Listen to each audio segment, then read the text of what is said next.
प्रेरणास्पद कथाएं YouTube channel पर मैं धनंजय जैन आप सभी का हार्दिक अभिवादन करता हूं।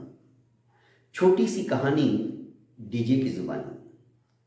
दोस्तों, संसार के अंदर जब मनुष्य आता है उसके बाद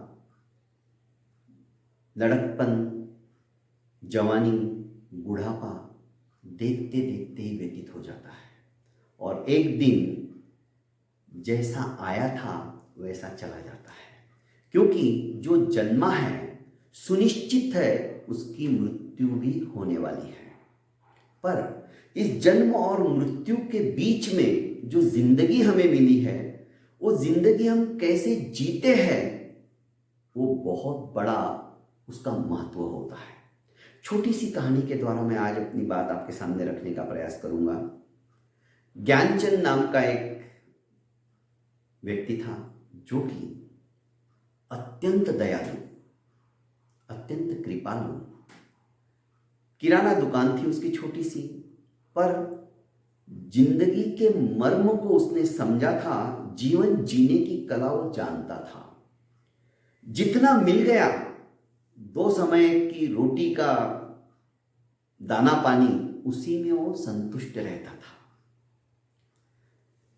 सवेरे सवेरे उठकर ब्रह्म मुहूर्त से वो भगवत भक्ति के अंदर तल्लीन हो जाता था, लवलीन हो जाता था, भूल जाता था।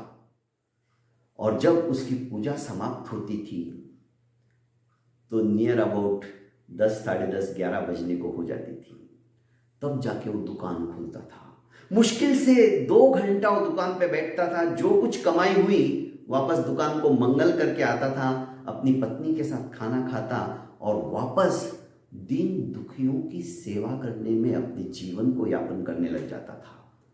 कोई दुखी है तो उसके दुख को कैसे निवारण किया जाए, किसी को किसी चीज की जरूरत है तो उसकी पूर्ति के लिए वो दिन रात एक कर देने वाला व्यक्ति था। असहायों की सहायता करना, दुखियों के दुख का निवारण करना, ये उसका आत्मिक गुण था। लोग उसे पागल समझते थे। लोग कहते थे ये ज्ञानचंद, ज्ञान नाम है इसका, पर अज्ञानी है ये, इसे इतना भी भान नहीं है। अभी जिंदगी मिली है, अभी कमाने की उम्र है, 11 बजे तो ये मस्ती से दुकान खोलता है और 2 घंटे काम करके दुकान पे वापस घर पे चला जाता है, बाद में दुकान ही नहीं खोलता है और पागलों की तरह किसी की भी सेवा करता फिरता है।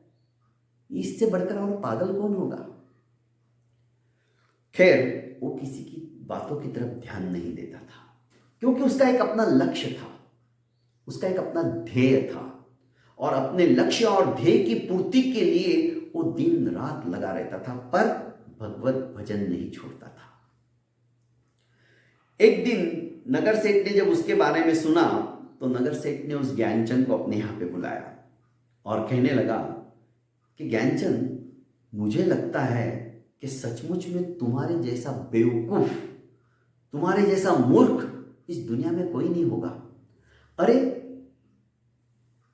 तुम्हारी शादी हुई है, तुम अपना समय अपनी पत्नी को भी नहीं देते हो, इतनी अच्छी भगवान की दया से तुम्हारे पूर्वजों से उपार्जित तुम्हारी दुकान है खुद की, उसे भी तुम ढंग से चलाते नहीं हो। मुश्किल से 2 घंटा तुम दुकान पे बैठते हो और जितना पेट को मिला खा लिया, आगे की चिंता ही नहीं करते हो भविष्य में क्या होगा। यदि तुम बीमार हो गए, 2 दिन भी बीमार पड़े तो तीसरे दिन तुम कहां से लाओगे खाने के लिए। तुम्हारे जैसा बेवकूफ, तुम्हारे जैसा मूर्ख मैंने नहीं देखा। पर हां, क्योंकि उस समय नगर सेठ के आजू बाजू कम से कम उनके समाज के 50 लोग भी बैठे थे और उन सबके सामने नगर सेठ ने ज्ञानचंद को कह दिया कि एक काम करो, आज से ये लाल टोपी जो मैंने बनाई है, हमारे नगर में जो सबसे ज्यादा बेवकूफ हो, सबसे ज्यादा मूर्ख हो, वही ये टोपी पहनेगा और मेरा आदेश है, आज से तुम ये टोपी पहने रखोगे।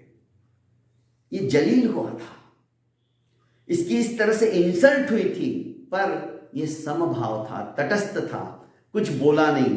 कोई बात नहीं, मेरे ही कर्म ऐसे, मैंने तो सेठ का कुछ बिगाड़ा नहीं, फिर भी ठीक है, इनकी नजर में मैं बेवकूफ हूं, इनकी नजर में मैं महामूर्ख हूं, पर कोई बात नहीं, मैं मेरा ध्येय, मेरा लक्ष्य नहीं छोड़ूंगा, मैं मेरा कार्य ऐसे ही करते रहूंगा। और सभी तालियां बजा रहे थे, हंस रहे थे, उसकी हंसी उड़ा रहे थे, उपहास कर रहे थे। उसने वो टोपी ली और अपने घर की तरफ मंथर गति से चलने लगा।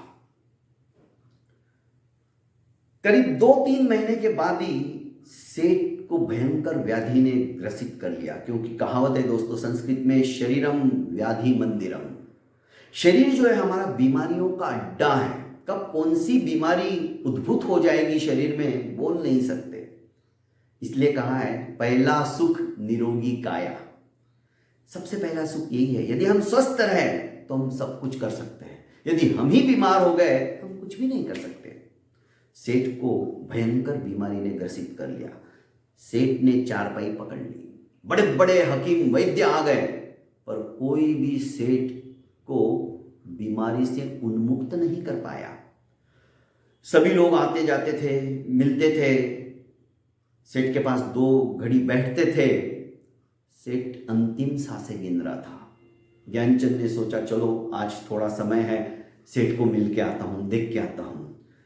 ज्ञानचंद सेठ के घर पे जाता है। सेठ कहता है कि ज्ञानचंद बस अब तो मेरे जाने के दिन आ गए। कहाँ जाने के दिन आ गए? ज्ञानचंद ने प्रति प्रश्न पूछा। अरे बस अब जिंदगी का सफर समाप्त होने वाला है, कब हंसाए उड़ जाएगा कोई भरोसा नहीं है।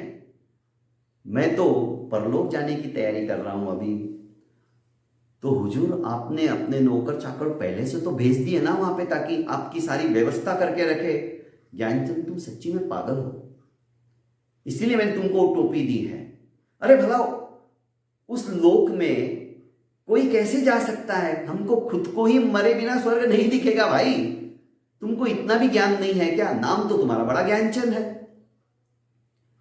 नहीं हुजूर, मैं आपको यही कह रहा हूं, यदि सचमुच में आपने वो व्यवस्था नहीं की तो सबसे महामूर्ख तो आप हो।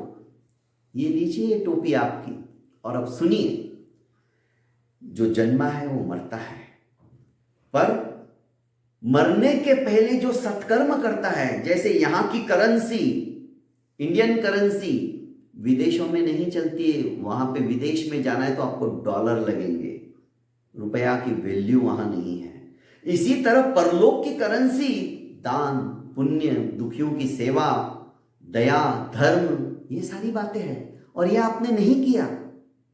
यही कारण है मेरा पूछने का, आपने व्यवस्था की है क्या? पर आप जब तक आपका शरीर अच्छा था तब तक रात दिन बस हाय पैसा, हाय पैसा, पैसे को कमाने में ही लगे रहे। आपने किसी के बारे में नहीं सोचा, यहां तक कि आपके शरीर के बारे में भी नहीं सोचा। खाया पिया, दुकान पे बैठ गए, वापस आए, खाए पिए और सो गए।